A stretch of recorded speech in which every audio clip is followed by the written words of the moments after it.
Welcome to the Contrarians, and this is a Patreon subscriber suggested topic. Who suggested this topic? Joe B right below me. So we're probably going to start out with him. But the topic tonight, Kiss Destroyer. Is this a classic album? Is it an overrated mess? Is it mediocre? John Clauser's got his CD up. Or is it an overproduced mess? We're going to go through the panel and we're going to take a look at this and we'll see what we come up with at the end. But if anyone is interested in joining these panel discussions, you can be involved. There's a Patreon and a Ko-fi link down at the bottom. If you're interested in coming on, you can be a part of this. Like I said, check out the link below. There's also a TeePublic link so you can get Contrarian shirts, you know. But anyway, if you're interested, check out the links below. But in the meantime, there's John Clauser again. In the meantime, let's start out with Kiss Destroyer. Is it a classic album? Is it an overrated mess? Is it mediocre? Or is it overproduced? And we're going to start out with Joe B on this one, since this was his topic. So Joe, why don't you start us off tonight? Okay, so I'm going to go with timeline. First of all, John, this is the only Kiss item I have. It's my keychain. This is my favorite studio album by Kiss, which was recorded as a panic because Destroyer was tanking in the charts. Now, I'm going in timeline. I discovered Kiss with Alive, and my head exploded. I'm like, I always say Rocks and Aerosmith Rocks and Kiss Alive are my 1A and 1B favorite albums of all time. I can listen to it all time. It's the reason I'm in the rock and heavy metal. When Destroyer was released, I was like, okay, this isn't that good. Here's my thoughts. Detroit Rock City is a great song, and Bob Ezrin does everything in his powers to ruin it. I hate the beginning with the car, the radio and the guy humming and the car crash. I just want to hear this song. King of the Nighttime World, okay, that's great. God of Thunder, again, great song. Bob Ezrin ruins it with his stupid kids sounding like they're playing highlight or racquetball. Or it's awful. I don't understand. I do understand because he was doing a lot of cocaine, but he did this stuff with Alice Cooper. It doesn't work for me with Destroyer. So you can see where I'm going here. It's very overrated. It's not in my top 5 Kiss albums. By default, it makes my top 10. Great Expectations is a terrible song. I'm sorry. Gene Simmons makes fun of it. Flaming Youth is a pretty good song. Another issue I have with Destroyer is I fell in love with Kiss a lot because of Ace Frehley. There's hardly any Ace Frehley on this album. I want to hear Ace Frehley. I don't want to hear Dick Wagner. Dick Wagner is Bob Ezrin's guy. He pulled that crap a little bit with Aerosmith, and Aerosmith kicked him out and got Jack Douglas. Dick Wagner plays the lead on Train Kept It Rolling. He does it here. I can't stand it. Sweet Pain, not that good of a song. Shout Out Loud would be a great song if it wasn't for the stupid piano. He has this piano background that just takes away the heaviness of Kiss, and I can't stand it. Beth is Beth, and Beth saved the album, I can see where people love this album because Beth brought in a whole group of new fans. That and the Paul Lynde special, which I loved, but I was like, okay, this isn't Alive. But when Rock and Roll Over came back, I'm like, okay. The thing about Beth is I hated the song. I still don't like the song. It's, I don't know, Bob Ezrin taking a Peter Criss old song, turning into Only Women Bleed type of ballad, but it worked for Kiss and it saved the band. It's funny because when Rock and Roll Over first came out and I hear the beginning of I Want You, it starts the acoustic and I'm like, oh my God, the Kiss is turning into the Eagles. But then it went into the heavy part. I'm like, okay, they're back. Do You Love Me? It's okay. It's overplayed live. I get sick of it live. The Rock and Roll Party, again, garbage at the end. It's overproduced. Bob Ezrin's hands are way too much into this album. Where I think with an album like Revenge, he just let him play and let him be heavy. This album, he was there with the box, getting on Peter Chris's case, kicking Ace Frehley out of the studio or whatever. He's playing cards. So there's no Ace Frehley on this album, hardly. Bob Ezrin has his hands all over the place. The band panicked. It was tanking until Beth took off. And Beth was a B-side to Shout It Out Loud, I believe. So Detroit Rock City. Detroit Rock City, I'm sorry, yeah. Don't get me wrong, Detroit Rock City and God of Thunder are amazing songs. Bob Ezrin does everything in his power to make them weak, and I can't stand it. Another thing I really can't stand about I shouldn't say can't stand. One thing that really turns me off about Destroyer is musical snobs. Never liked musical snobs, especially back then being a Kiss fan.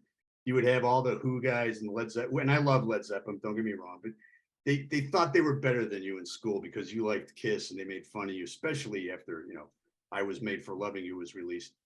But they would always come back and say, oh yeah, Detroit Rock City is Destroyer is probably my favorite album by them. So it's like the favorite album of real non-Kiss fans. I see it that way. But I think it's overrated and overproduced. And it does not crack my top 5. So you like the record? Is that what you're trying to say? I like it. I don't love it. It's far from their best. The thing is, I think Ace is only on, he's not on Flaming Youth, but he's on the rest of it. Yeah, but he doesn't let Ace be Ace. It's all. Oh, I see what you're saying. He maps out all the guitar solos and everything. Yeah. And he tried that crap with Aerosmith, and Aerosmith said, after Train Kept It Rolling, they're like, no way. We're going with Jack Douglas. We're going with Bob Ezrin's engineer, because we're not going to do that. And Kiss went back to Eddie Kramer for Rock and Roll Over. I absolutely love Rock and Roll Over. I think that's a perfect album. This album, overrated, overproduced. Yeah. So. Well, I'm just curious, since we have you on the spot, if you're going to rate this out of 10, how would you rate this in the Kiss catalog out of 10? I'd give it a 6. All right. Yeah. I'll write that down anyway. I mean, Great Expectations, Sweet Pain, and Beth are terrible songs. Well, if you look at all the Kiss albums, there are some songs that are always clunkers, There's no perfect Kiss album other than maybe The Elder. Hotter Than Hell's perfect too, except the muddled production. But Hotter Than Hell's pretty damn good. And Alive is perfection. That's the definition of perfection. But, yeah. All right. I said did you just say The Elder was a perfect record? I love that was sarcasm, right? No. No, I'm being serious. Okay. It's my favorite Kiss album, so yeah. It is John's. Wow. I think The Elder tries to copy this album, and in some ways, honestly, I'd put The Elder on more than I put on Destroyer. If I want to listen to, I do too. To be quite honest, I do. If I want to listen, I love The Elder. If I want to listen to Detroit Rock City, I put on Alive too. If I put on Detroit Rock City, I put on double platinum. I don't know. All right, I said my piece. Anyway, so you gave it, what you gave it, a 7 out of 10? 6. 6 out of 10. I'm sorry. All right. Thank you, Joe. That was an excellent, and this was his topic. So, yeah. And Joe's running wide open tonight, kids. Let's go over to Bicycle Legs. So I'm going to go in order as people have come on.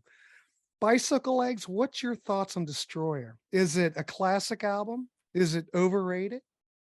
Is it mediocre? Okay. I'm going to probably echo a fair bit of what Joe had to say, because I don't think it's definitely not a classic. I think of all the early Kiss albums, it's my least favorite. And when I'm saying early Kiss albums, I'm talking sort of everything pre the solo albums. So, everything from the debut through to Love Gun, this would be my least favorite of those albums. I don't think it's a complete dud. I think there are some great songs on here, but I do definitely echo the thought that a lot of these songs, the great songs on this album, are better in the live versions than they are on this album. Detroit Rock City, classic song. But that first 90 seconds of sound effects and radio and all that sort of thing, completely unnecessary. That song would be absolutely perfect if it just started with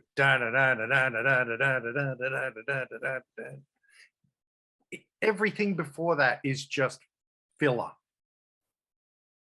And even the sort of the car screeches and stuff that are in the song itself, just no, we don't need that.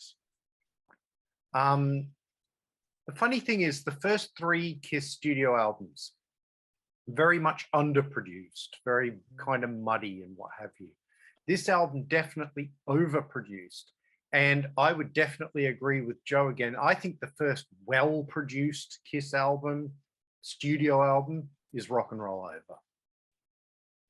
Over. The sound on that album is good, but it doesn't have any of this extraneous crap that that Bob Ezrin puts on this song. King of the Nighttime World is a good song. There isn't too much of that sort of extraneous rubbish on it.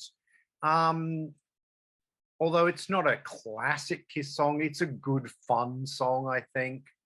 God of Thunder, absolutely classic. It's almost Gene Simmons' signature song, even though it was written by Paul. But again, all the sound effects, the kitty screaming and the all that stuff, no, just no, doesn't work at all. And then I definitely agree, Great Expectations is no. I mean, Great Expectations, again, if you stripped away some of the overproduced stuff on it, I think it would have worked well on Gene's solo album. Because I actually like Gene's solo album for the fact that it takes chances and it goes away from the Kiss formula and goes into a bit of, you know, what Gene likes. And that works well on a Gene solo album. It doesn't work well on a Kiss album. And no, it just overall doesn't work at all. Get into side 2. Flaming Youth, I think, is actually a pretty good song. Here's an interesting thought, because this hadn't happened yet in Kiss's history. I think Flaming Youth would have been a better song if Ace had sung it. I think the vocal melody and whatever sounds more like what Ace would have sung rather than what Paul would have sung. And I think it would have worked better if Ace had sung it. I mean, it's the only Ace co-write on the album.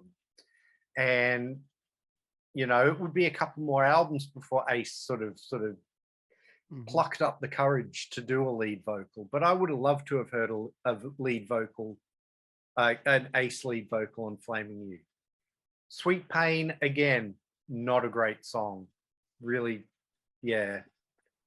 Then we get into Shout It Out Loud. Shout It Out Loud, I actually like the production on Shout It Out Loud. I don't mind the piano.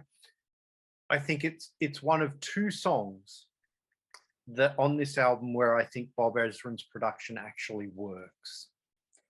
And I'll get to the other one in a minute. Beth, no, I just don't like Beth. Don't know what else to say. Yes, it saved Kiss because it was a big hit single, but then everybody who loved Beth and went out and bought this album, you know, it helped the album sales, but a lot of them were would go home, put the album on and were scratching their heads saying, what the hell's this? You know, because Beth is so not representative of what is on the album at all.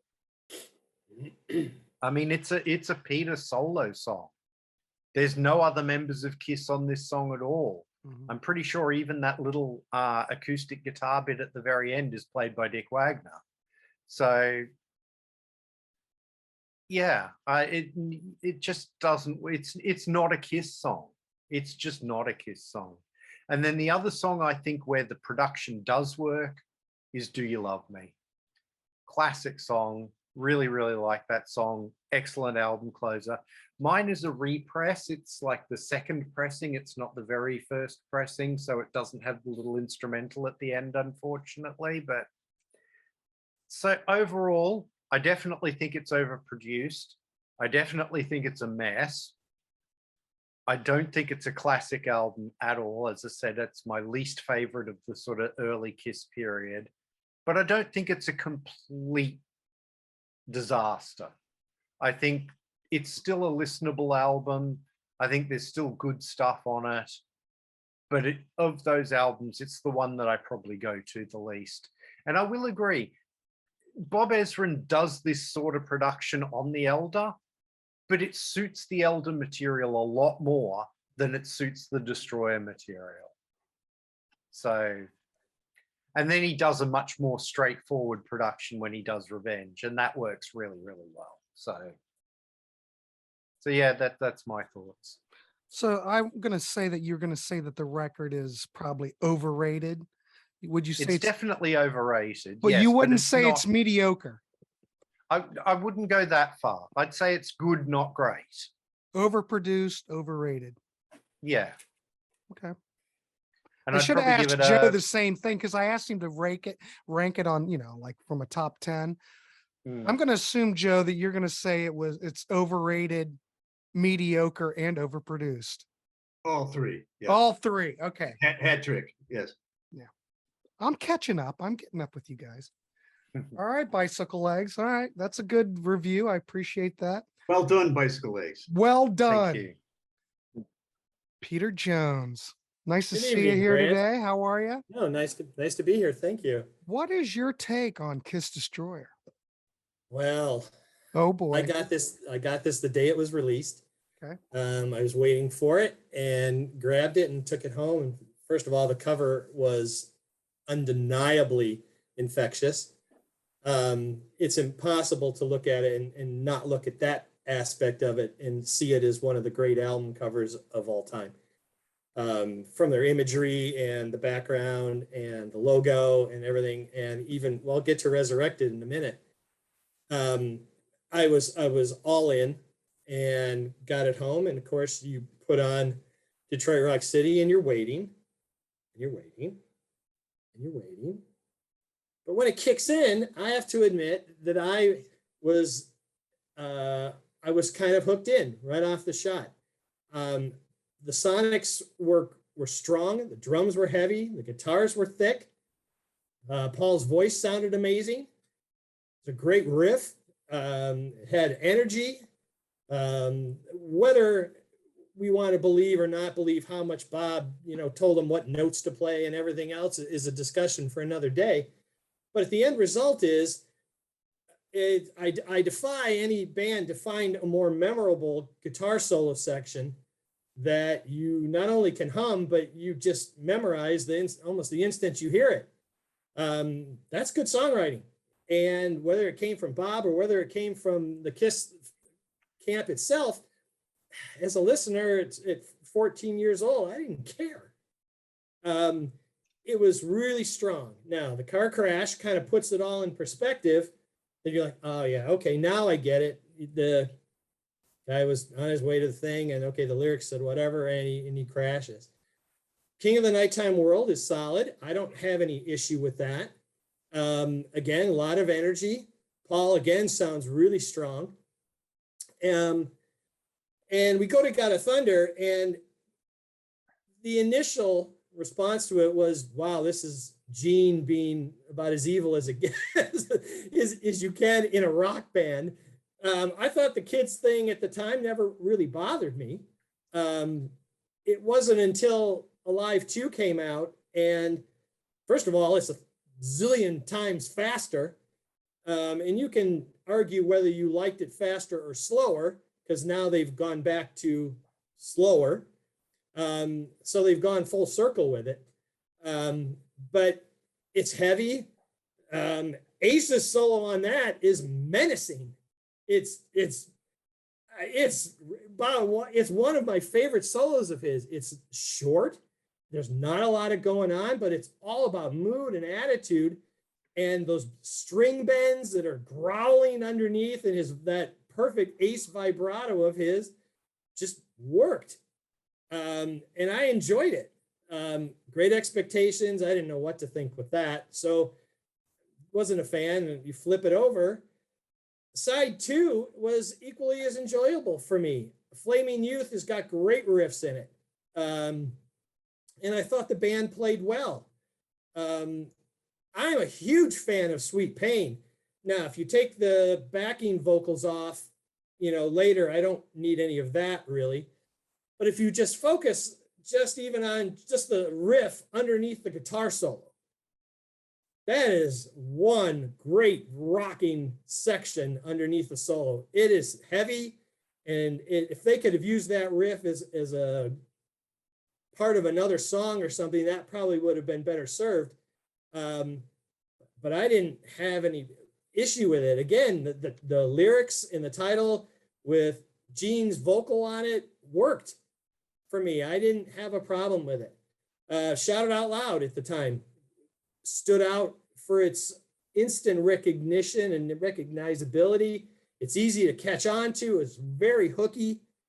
It was, kind of, dare I say, rock and roll night part 2. It was your ability to you just sang along with it. And so then we get to Beth. Of course, not too many people who care for Beth, but I'm not going to say it's bad songwriting. It just doesn't fit on the record. Bicycle Legs is correct there. Put it on something else, and let Peter do it on a solo record or something, and it would have been just fine. And I do like Do You Love Me? And the end rock and roll all night thing, or whatever, the rock and roll party, whatever, is just filler. It's no different than the end of Pyromania, or the Van Halen. I don't know if it's Diver Down or whichever one it was. You just got this filler at the end, and it's just taking up time. Part of the problem with Kiss is they've got multiple things going on here. You've got Bob Ezrin versus Bob Ezrin, and Kiss versus Kiss. And why do I say that? You're coming off of Alive, and Alive set such a precedent for mood, style, energy, power.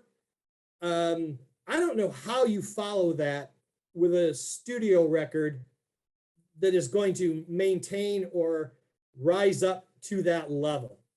Kiss came close several times.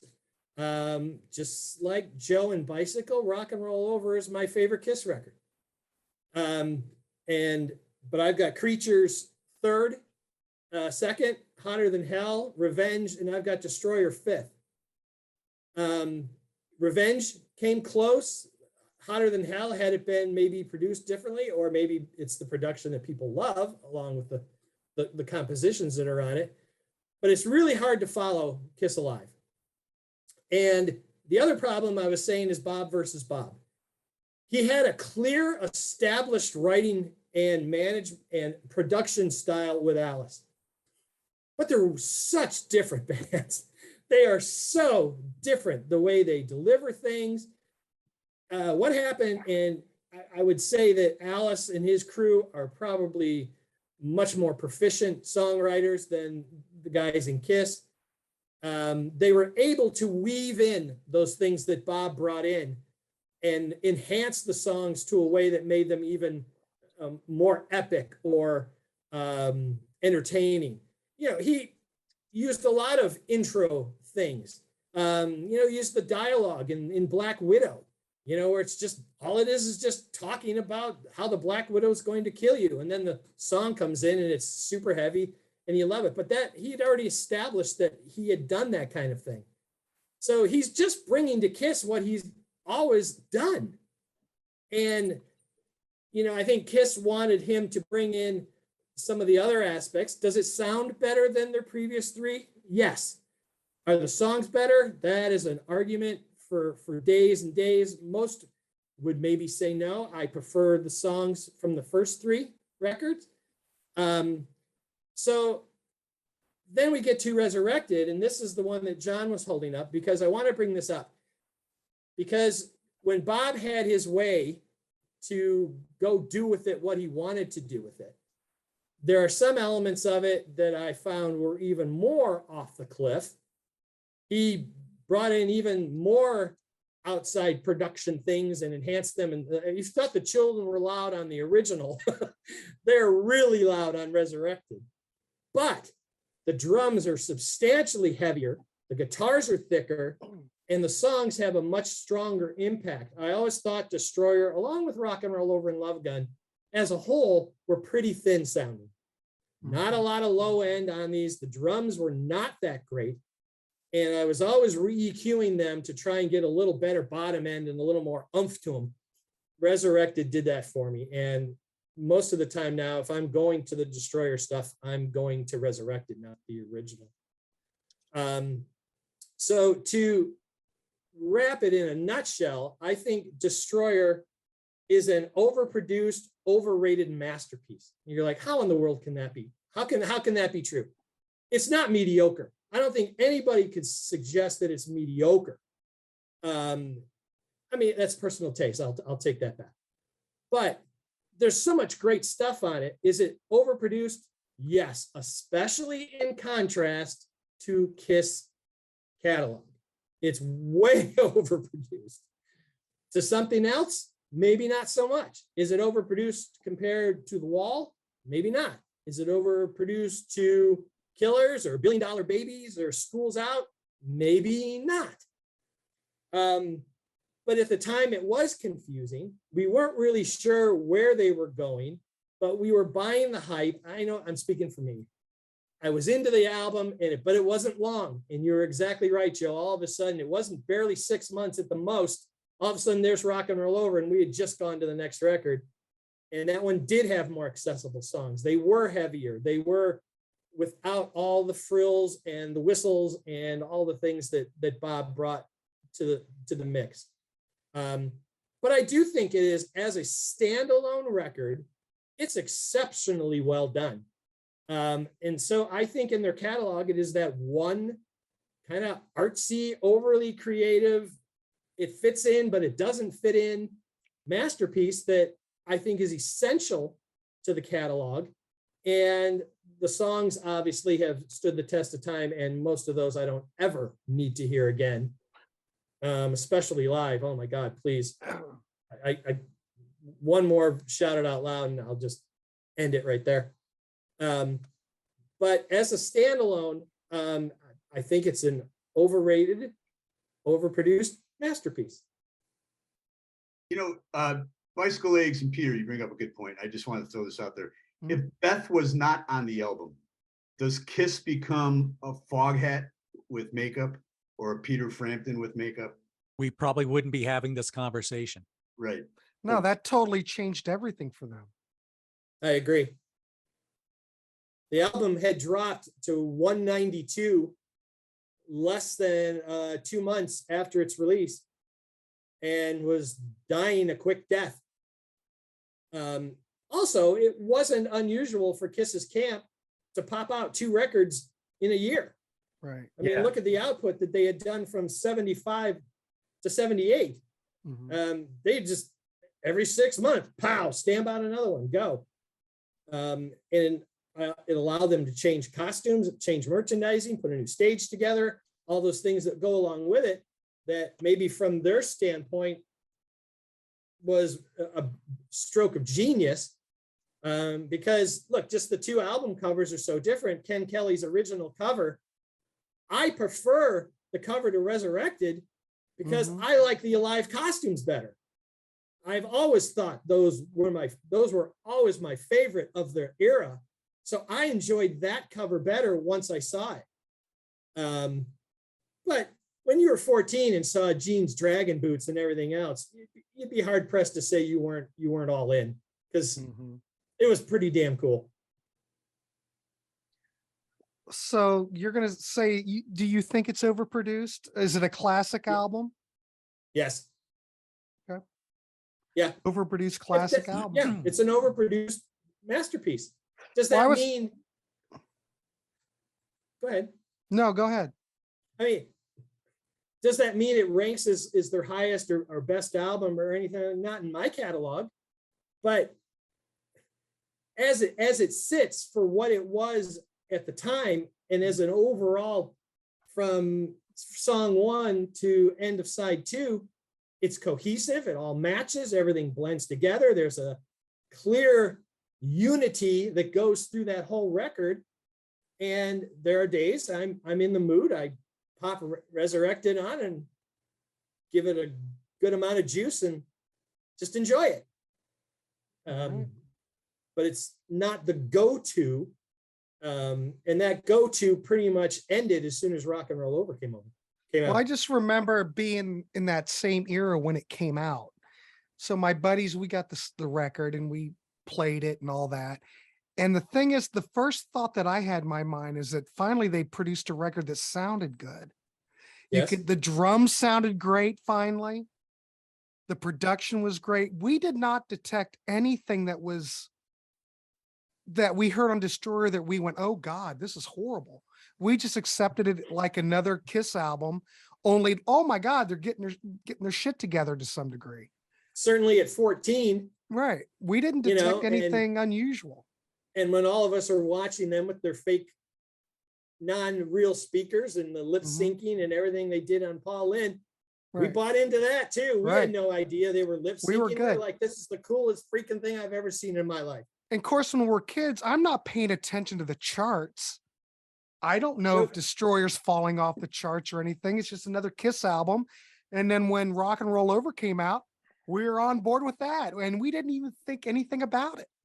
We never hesitated to include it with Rock's Agents of Fortunes, the Stars debut, any of those great albums from 76. They were in that collection, and I carried them with all of them with pride. And well, there you go. So there you have it. All righty. Thanks, Peter. That's awesome. John Clauser. What you got for us? You see that? Oh, he's a member of the fan club.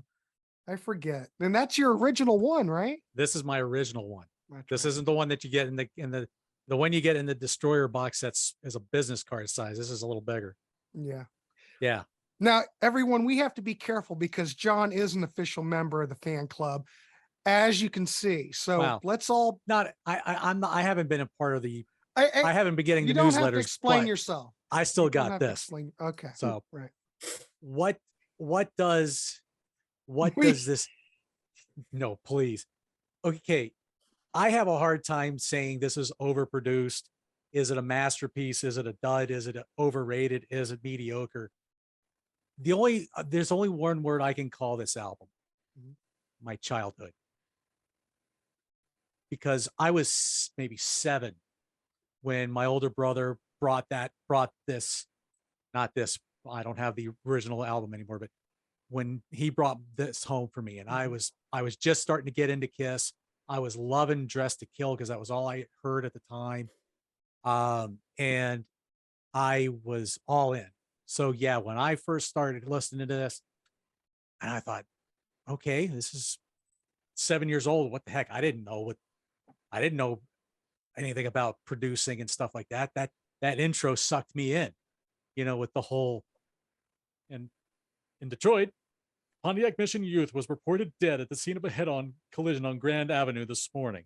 He was reportedly driving on the wrong side of the boulevard when he struck and was catapulted from the windshield of his car. Yeah, I mean, come on. I can still. What the heck? Why can I still recite that? I didn't care if that was an overproduced extra shtick thing. No, it sucked me in.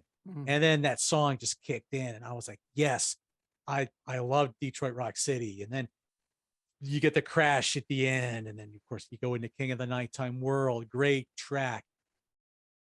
Okay, up, boom, boom, boom, boom. And then you get God of Thunder. You get the demon in, and you get that great snarling song, which great song.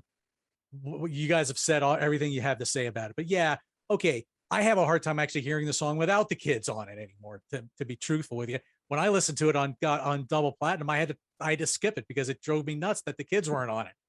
So, but then the weird thing for me is you get the snarling Gene, and then you get nice song ballad Gene right after it, which I thought I didn't maybe think of it weird at 7 years old, but nowadays I'm like, that's just weird. And maybe I just never gravitated to Great Expectations. I was never a big fan of Great Expectations. It's okay. It's not my favorite song. tends to be one I tends to skip a lot. But yeah, that jarring heaviness of Gene to the ballad Gene was weird. In recent years, you flip the album over, you got Flaming Youth, great track. I don't care about the church organ in there. I think that was a great little addition, but the riff was good. Sweet Pain, I was never a big fan of Sweet Pain either. It was okay, but most of the time it tends to be a song I skip. Shout It Out Loud, another Kiss classic. Do I need to ever hear it again? No. Beth, when I was 7, I couldn't stand the song. I wanted to hear the rock, and I wanted to hear it full blood. That's what I wanted to hear at 7. Yeah, as I got older, okay, I like this. I like it for what it is. It grew on me. Yes, it did save the band, like most of you guys. Love that great drum riff. Just a good crashing drum riff. I thought that was always a great track. I honestly don't remember if I had the Rock and Roll Party on my old version way back when. I can't really, and I don't even remember if it was on the vinyl that I would get later. I know it's on the CD, but my memory is getting old. I don't remember these things. Yeah, there's not a lot of Ace on this album, but when he does, like God of Thunder, it's amazing. Probably the best solo on the album as far as I'm concerned. Yes, Detroit Rock City, great with the all of the harmony stuff. Same with Shout It Out Loud a little bit. But everything was just orchestrated, written out. I think to me, God of Thunder was just really the most natural sounding guitar solo that I just thought was just an amazing song. This is probably in my top 5 Kiss albums. It's not my top, as I mentioned. The Elder's actually my top. And Carnival of Souls actually ranks up pretty high, believe it or not. So, so go figure. But every album has some songs that I'm like, I can just kind of do without. Like, I love Rock and Roll Over, don't get me wrong, but why did they take Peter's kick drum out? Where's the kick drum? There's no kick drum in that thing. At least not to my ears. If it is, it's like it's like the bass in Injustice for All. Where is it? There is none. So it's like you go from this wonderful drum sound to this flat of Rock and Roll Over, and even Love Gun to a little bit, but yeah, but I love Eddie Kramer. Well, yeah, I mean Eddie Kramer's fantastic. Don't get me wrong. Yes, I think Great Expectations would have worked better on the Elder. But I think the music is good for the Elder. I just think the Gene cocksure, I'm going to get you and you're going to be my next victim after the show kind of lyrics to go with it. No, it doesn't work. Didn't work for me as a kid. Doesn't really work for me at near 53. So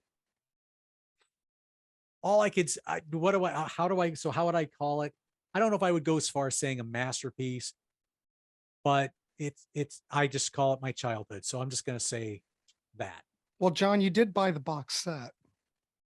I didn't buy it. Actually, I threw it out as a joke and somebody actually got it for me for Christmas. Okay. I didn't buy it. Somebody actually bought it for me. And I was very grateful for it because it was awesome to see all that stuff, but I did not actually get it myself. So. But it is a nice box set. It is a wonderful, beautiful box set. I was actually listening to the Blu-ray audio on my Blu-ray player just a little while ago. So cool. You actually hear a lot more car noises on the Blu-ray. I never noticed that before. But so there you go. So is this a classic album? Is it overrated? What would you say? I'd say it's classic for me because it just brings me back to my childhood. Mm-hmm. But as an adult now, I'd say it's probably overrated because most of the songs, aside from, most of the songs, if I never hear them again, I'm okay. So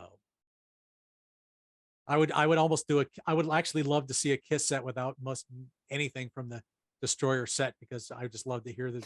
Well, but you like the Elder, so do you think that Destroyer's overproduced? I don't think so. I think all the sounds just right. Mm-hmm. I think if anything, you certainly have the the presence of all the outside writers. Mhm. You know, because there's only 2 songs on this entire album that is actually a band, somebody in the band wrote, and without outside help. God of Thunder and Sweet Pain. Sweet And pain. everything else has somebody else on it, either Bob Ezrin or Kim Fowley or Right. Stan Pendridge or whatever. But that's, so you have a lot of that help, which maybe made the album sound the way it did. Mhm. But that's there you go. All right, cool. Excellent. Thanks very much. Mhm. David, let's pop it over to you. What's your thoughts on Kiss Destroyer? Classic All album? right. Overrated? So Mediocre? maybe. So I think you know, a good point brought up, I think, a couple of times on the panel is, you know, timeline, right? You know, it was said by childhood and timeline. Because for me, a little bit different. I think how people view this record, maybe any record, is at what point in time do you enter the Kiss pantheon and start drinking the Kool-Aid? So for me, it's a little bit different. So I discovered Kiss as a teenager circa Crazy Nights. So that's my entry point. And then from there, I went back and started getting these records in no particular order. You know, so it wasn't like release day, it's new in the moment in 1976, and I go get it and I put on the turntable and I have this experience, right? So I'm going back and kind of picking these records, you know, based on what happens to be in the used bin and sort of building my collection. It's totally out of order. So Dressed to Kill one day, and then next week is just Dynasty, and so I'm all out of whack, right? And so I'm absorbing this from a different perspective and kind of just becoming, you know, all immersed in Kiss, as you can probably see behind me. But so for Destroyer, it was probably, I was thinking about this, and it was probably one of the first few records that I got, you know, and no particular, you know, idea, just it was available, right? Probably in the used bin, picked up the vinyl, went home. And I think over time, you know, it's and I just played the Jesus out of it and loved the record because I couldn't get enough Kiss. It didn't matter if it was Unmasked or Dynasty, and I just was it was all the things. But I will say over time, it hasn't aged with me as well as other albums. Some of the songs, I say that when I was thinking about it, so when was the last time I put on Destroyer and listened to it front to back? And it was when I got the box set that we were just talking about, which I did buy. And because I wanted to hear the Dolby Atmos version of that. I wanted to, you know, get that experience. So that was the last time I put on. Yeah, there it is. And I wanted to experience that, right? So I wanted to hear, and so I was really excited, among other things, about that set. So even though it wasn't, you know, it has not aged as a favorite album of mine, I still, you know, couldn't wait to get my hands on it and dig in. And I think, you know, part of that is just the, you know, I think some of that goes to production. I think some of the songs on here are even after all these years, are some of my favorite songs. Detroit Rock City, I mean, and God of Thunder, certainly, although still staples in the live set. I think I looked, and, you know, even today, End of the Road, you know, which I've been out to see several times, you know, 5 of these songs are still appear in the live set, right? This is supposed to be a retrospective of their career, you know, putting a bow on it, allegedly. And, you know, a third of their set is this record, you know, so a lot has to be left off for this to be on there. So even the band, I think, views this as a classic record. I mean, when they started issuing colored vinyl, what was the first one? I think it was Destroyer. When they start doing box sets, what do they lead with? It's Destroyer. You know, on their live set, 5 out of the 9 tracks here are played every night on the End of the Road tour. So I think the band and Universal, you know, really lean into this being their classic flagship record. I think for people, you know, for fans that are on the peripheral, maybe not, that don't go into the depth that we do, maybe on this call, Destroyer is that record, right? It's it's very recognizable. So I was trying to sort of step outside my own thoughts and feelings about things. I'm so in that, you know, is it a classic? And maybe in the pantheon of music wider, it is. It's one of Kiss's classic albums. It's very recognizable. If I go into a restaurant and it's one of those that has, you know, record sleeves on the wall for decor, I mean, undoubtedly, if there's a Kiss record, it's Destroyer, you know.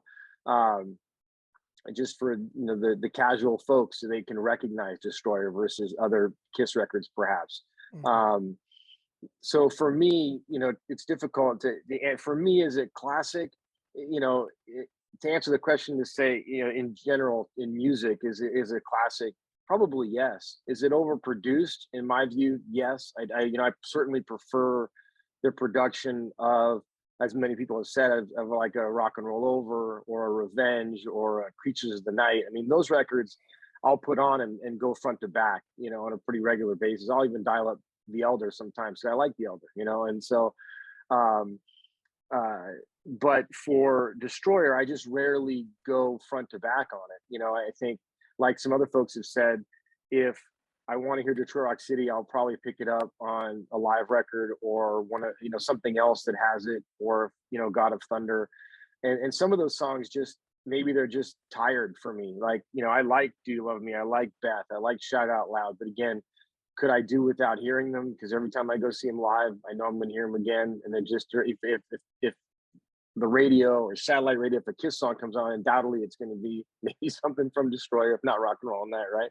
So for me, you know, is it a classic?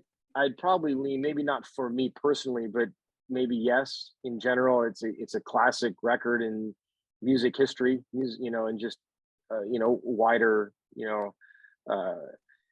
Is it overproduced? Probably, in my view, overproduced. Probably of the classic 6 studio records, Destroyer probably falls 6 for me. If I was ranking the first 6 records for my taste. So, you know, anyway, I think that's where I kind of land on it. I think I land on it as classic, but overproduced, and probably, you know, as being a Kiss fan, overrated compared to some of the other albums that came before or after. All right, excellent. I'm just going to throw that out here. Does anybody know where Destroyer stacks up as far as sales figures? I mean, did Alive sell more? Did Destroyer sell more? Well, I would say that since they released Destroyer that in just a recent reissues in 14, 18, and 21, and if you're going to count Resurrected, they released that in 12 and then repressed it in 19. So if they're counting all of those sales, it probably is, because they keep repressing it and putting it out. But I don't know. Wikipedia says it went double platinum. Yeah, wasn't it recertified in 2011? I mean, I'm just going, it just has the one. What did Alive do? Do you have that up in front of you? I'm just curious, because I would imagine Alive would have to have been. Here's the problem, if I can jump in with the Kiss catalog and the RIAA. Most of the Kiss catalog has not been recertified in many, many, many decades. Yep. Kiss Alive has not been recertified since 1975. Whoa. So yeah, wow. Yeah, because it only shows it as gold in here. Yeah, that's absurd. You got to be in the 5, 6, 8 million range by now. So it's hard to keep track, and it was all before the scanning systems all came in place and how you can keep track of everything. But Kiss's catalog is notoriously backwards or antiquated to a lot of other, you know. But you think the solo albums, though, they toyed with that, and that put everything askew, shipping everything platinum, and then having everything shipped back, and everything was in the cutout bin. So it goes both ways with them. It does. Yeah. So we may never ever really know. So who knows? All right, cool. Thank you, David. Brian, What's your take on Destroyer? Well, I got into Kiss when I was about, I don't know, honestly, I didn't really get into music till I was like 11 or 12 years old. Mhm. But you certainly were aware of who Kiss was when you were 5 and 6 as a kid, so you couldn't get away from it. And as a kid, of course, I was fascinated at the time by the image more than anything. At first, before I even heard a lick of their music, I was fascinated by the band, by how they looked. And my grandmother actually bought me Destroyer on 8-track when I was like 5. That's the first piece of music I had. I wish I still had it. I don't have an 8-track player, but for sentimental reasons, I played the hell out of it.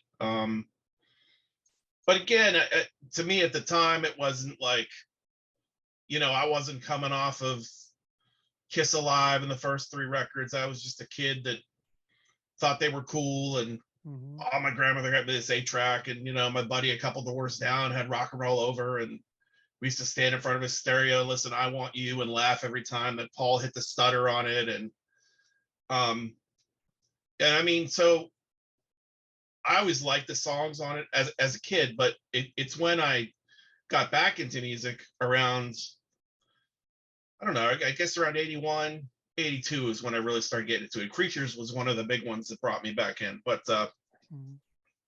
I was a Kiss fan. I was predisposed to like them. And I've been a huge Kiss fan. They're probably still in my top 3, top 2 bands of all time. So I'm kind of a Kiss apologist. I love Destroyer. It's my number 1 Kiss record. I'll just say that right off the bat. I like every song on it, including Great Expectations, which I don't know. I've always loved it since I was, even as a kid. I mean, even as a teenager, when all I listened to was like metal, and I still like even though it was soft, like I like that song. I just, something about it. Same with, I mean, I'm neither here nor there in Beth anymore, but I do like the song. It has it's got sentimental value, I guess, from here, hearing it, hear it in the car and the radio when you were a kid. And as far as the production goes, like for me, Kiss, coming off of Kiss Alive and those first 3 records, it is hard to follow that record. Like Peter was saying, how do you follow Kiss Alive? And honestly, if we're being honest, if anyone's, has that box set, has listened to the demos they were working on in 75 and leading up to this record, I mean, if they'd have put that stuff out as a record, I think it would have flopped even worse than Destroyer did at first. I mean, those songs are mediocre. They're fun. I mean, I like them now. I mean, I like Don't You Hesitate. I like Mad Dog, and it's the smoke that burns you, and these other songs, but they're not great songs, and they're kind of directionless. And I think they needed someone at the time who was going to kind of give them some discipline in the studio. And that's what Ezrin was brought in for, to kind of like corral these guys and get the best performances out of them. And I think it's hard to deny that, like Paul's vocals, for example, that's the best he'd sung up to that point. I think I like some of the little tricks that Ezrin did on the record. Like, I don't know. I'm like John. I never thought I liked the intro to Detroit. I guess just one of those things. I mean, I just grew up with it. I didn't think anything of it at the time. Like, why is this not banging right away? But I love some of the things he did on that track, like doubling the rhythm guitars with a grand piano to really like thicken them up. For years, I always wondered what that sound was. That like, how do you get those guitars to sound like that? And then years later, you find out, he used a grand piano to double the chords. And I always like the sound. I think it sounds powerful. It sounds heavy. I love that song. Again, going back to the demos, the original guitar solo, Detroit Rock City, sucks. I mean, it's boring. It's just, an everyday, like unmemorable guitar solo that the bit that Ezra made them play, I guess the band, they call it like bullfighting music, is a classic. I mean, it's they're not known as one of the great guitar tandems, like, like Thin Lizzy or Maiden, but that's one of the greatest harmony guitar solos ever recorded. I mean, it's tremendous just for memorability and hummability, and it's like a song within the song. I love King of the Nighttime World. I like the way that the song Detroit segues into it out of the crash and the gong and all of that. It's a great rocker. God of Thunder, phenomenal, heavy, like Sabbathy, and I think the pace of it on a live too. It's like too. I forget who said earlier. It's so fast. I mean, it's Peter. Yeah, it strips the heaviness away, I think, and I kind of like the little effects. I mean, the little kid stuff and all of that, and the weird, creepy like noises in the background. I think kind of like give it like a creepy like kind of atmosphere. I think that's what they were going for. I mean, maybe it seems kind of silly now, but I always like the vibe of that song. And again, I agree. I love Ace's solo on it. I love Great Expectations. I love that little piece of Beethoven, his Sonata 8 in there that's woven. And I didn't know, like, I think I was in my 40s. I'm 51 now. So I think it was in my 40s when I was watching Charlie Brown with my kids, and Linus is playing his piano and he's playing that piece. I'm like, where have I heard that before? I'm like, holy shit, that's Great Expectations. So I didn't realize that they pulled that in from, I thought that was cool. So then, flip the record. I love Flamin' Youth. I'm not sure if I love the pump organ on it or whatever they're using there. It's cool, but it's I love the verses in that song. I could see where some people would have thought, it's a little bit too much. Do you really need that stuff in there? Maybe not, but it's something different. They were trying something different, so I got to give them, some credit for that. Let me see. And then I personally love Sweet Pain. That's one of my favorite songs on the record, actually. And it sucks that Ace got kind of screwed as far as the guitar solo was, but here's where the problems, starting with these guys. Like, if you read bios about them, I mean, he and Peter were like fuck ups, and this dude not showing up to studio sessions. What are you gonna do? You back then, we're talking about bands putting out 2 records a year. I mean, they got to be on some kind of schedule. So the guy doesn't show up, it's going to give Ezra an excuse to throw his boy on the song. I don't know. I don't like Ace's solo either. That's on the Resurrected one. So I guess I'd rather hear the Dick Wagner one anyway. It's a fortunate accident that Ace decided not to show up for that session. I don't know. Shout It Out Loud. Again, it's not a question of whether I like the song or whether I need to hear it again. It's the reason that it gets played so much is because it's so popular with, people know it. And, for those of us that are fans, we listen to that stuff all the time. So it's kind of like, if you're a Sabbath fan, how many more times can you listen to Paranoid or War Pigs or Iron Man? But they're popular, and the band has to play them, because when you're performing live, now you got like how many generations down the road coming to see them that want to experience it. So now, I took my daughter when she was 7 years old, I think, it was the Sonic Boom tour. So, I didn't mind hearing some of those old songs then. I mean, personally, like, yeah, I'd rather hear like some tracks from those records that they never play. I'd rather hear Love Her All I Can than Do You Love Me? I'd rather hear, anything off Strange Ways off Harder Than Hell than King of the Nighttime World or God of Thunder. But what are you going to do? They're classic songs for a reason. I mean, these are songs that have resonated with the fan base. I mean, 5 out of the 9 songs on the album are in the top 30 songs they've ever played live in terms of number of times. So I don't know. Beth is just okay for me. It is what it is. Sometimes I'm in the mood for it. Sometimes I'm not. I don't skip it. But, you know, it's not my favorite track on the record. And I've always liked Do You Love Me? I love the drum stuff in it. And I just love that beat to it. And Paul's vocal line and the lyrics are cool. I like the whole rock star vibe to that song. I don't know. You know,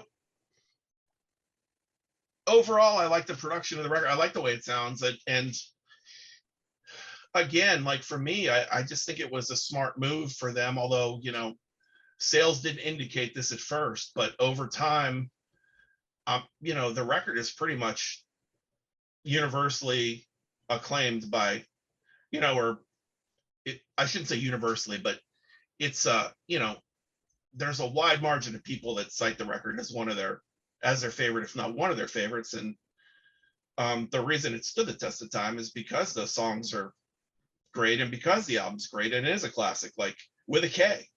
Mhm. And with 2 Ks.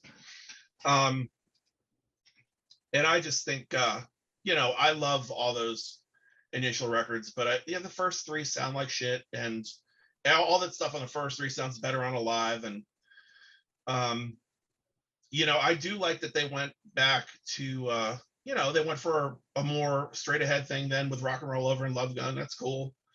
But I think it was cool. I think it was, you know, either try to do something different, or honestly, I just think they would have fallen on their faces worse than they could have with this record, the way that it is. I mean, like I said, I just think without Ezra and Corral and them in the studio, given the songs that are out there, I don't know, man. I mean, it's okay material, but it's nothing to write home about. Mhm. I always go between this one and Dress to Kill as my favorite. 5-10 years ago, you might have got me with Hotter Than Hell would have been in the mix there, but I don't know. I give this one a 9.5 for me. So you consider this a classic record then? You said this is your favorite.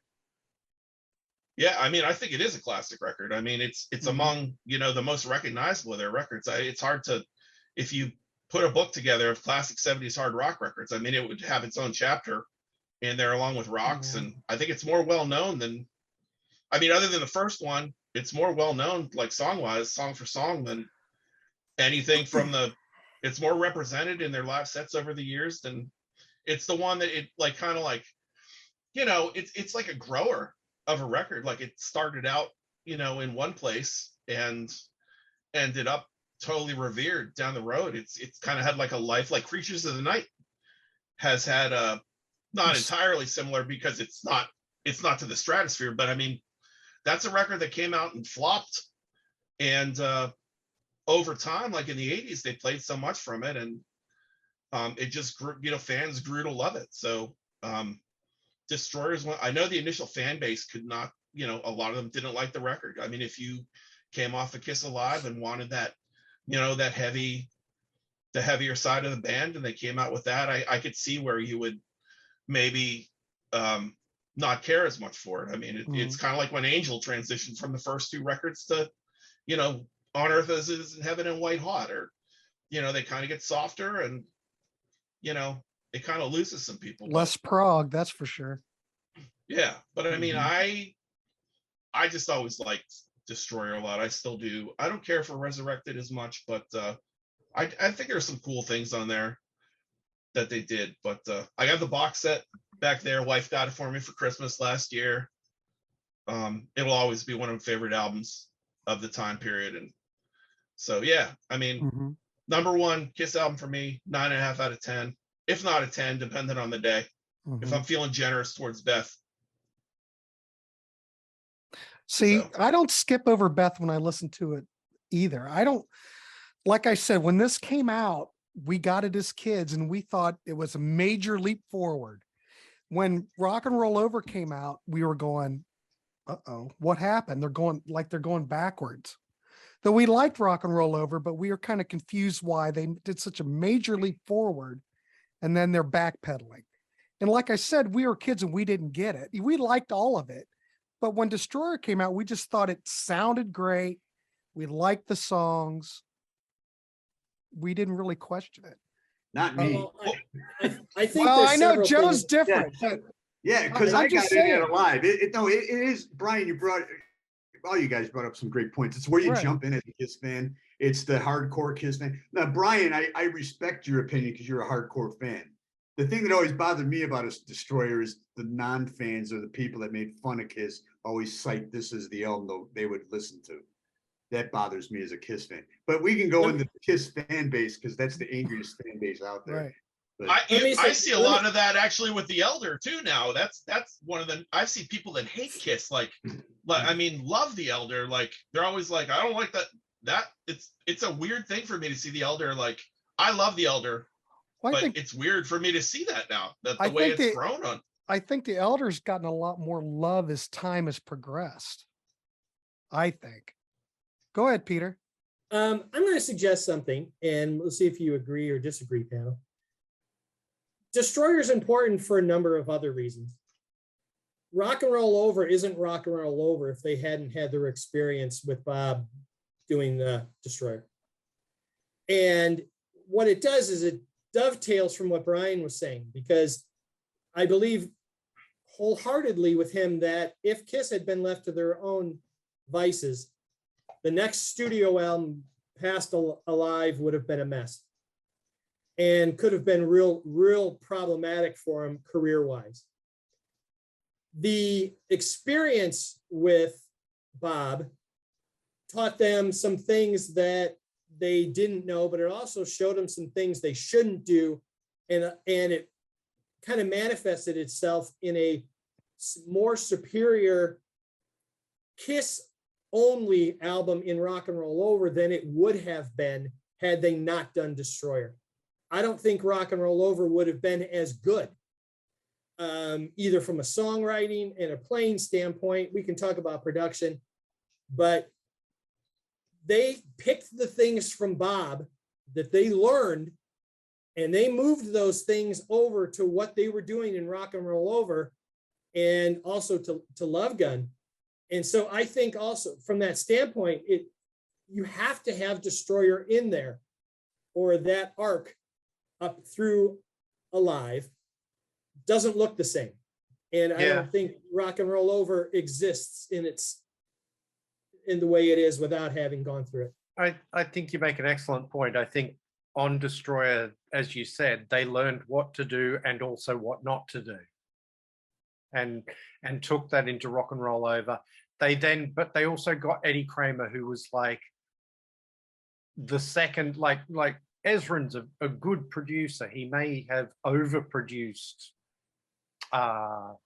Destroyer, but he's definitely a good producer, and he was the first decent producer they'd worked with. And then they worked with Eddie Kramer, who was another good. He was a bit of a more of a no-nonsense producer, but he was able to still get a good sound for them. A more straightforward sound, but a good sound. Yeah, and there was a history because Eddie had done the original demos. He liked the band. So it was a much happier situation, and they were able to produce something as a collective without all the headaches, with all the stress, and it's a freer record. It is a more open, honest record from a straight rock and roll standpoint, which is, I think, what us Kiss fans were coming off of Alive were looking for and hoping for. Yeah. And Rock and Roll Over did that. There you go. Well, gentlemen, I'm not sure if we've come up with a definite conclusion on this. It seems like we're pretty split. Some of us think it's classic. Some of us think it's an overblown piece of mediocrity. Maybe. I don't know. I don't think we've really it's all come to a conclusion. It's the beauty some of us history. are somewhere in the middle.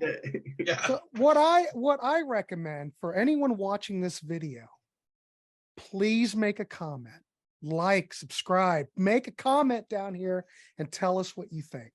Because everyone knows, there you go, John Clauser, you know Kiss is very divisive. There are hardcore fans. There are people that will fight over Destroyer to the bitter end. the drama that's happening over the leaks is, I'm out of that. Right. Yeah. So I think we're kind of in the middle. I don't necessarily think, well, I don't know. I like Destroyer quite a bit, but I also like the Elder. I really like Bob's work with Kiss. I'll put it out there. I put it out there before. I think Eddie Kramer, a lot of his production's a little bit passive. He just kind of lets Kiss do what they want to do. And, I have to hand it to Bob. He just kind of tried to mold him into something else, which is fine. Maybe he's more well suited to be with Alice Cooper, because I think, of course, Alice Cooper, better songwriters, better musicians than Kiss. I love Kiss, don't get me wrong, but I think probably Bob was more suited for Alice Cooper. I think he was the perfect fit. Yeah. I think the other thing that made Bob more suitable for Alice Cooper was that Alice Cooper were a more naturally sort of dramatic band, whereas Kiss Totally were very agree. much more straight ahead. Right. I'm not sure other than Dennis Dunaway and Neil Smith that they were better musicians. I don't know that I like Michael Bruce or Glenn Buxton was a mess too. I don't know if those dudes are better guitar players than Ace. I mean, maybe better. Well, than I like Paul, Ace. Don't get me wrong. I think Ace is brilliant. I mean, Dennis Dunaway is for. fantastic. Neil Smith, great. But Well, let me say I this, don't know. Brian. But I agree with Bicycle Legs for sure. Let me More say this. dramatic kind of band. You put Ace Frehley in the lineup with the guitar players from Alice Cooper, and I can guarantee you who I'm going to pick out because of their distinct tonality and their playing style. Who's that? Ace 'Cause I Frehley, of think- course. Oh, that's what I thought. That's what I thought you were saying, but I thought you were trying to. I thought you were trying No. to get me there on. No, Yeah, I'm not Ace, I trying to mean- get you. I'm neutral. Let But me- I let me love ask- Ace Frehley. Anyway, go ahead. Let me ask this real quick. Is there Yeah. any track on Destroyer that, had it been a carryover Mhm. or an unused track or anything, that would displace any of the songs that were on Kiss Alive?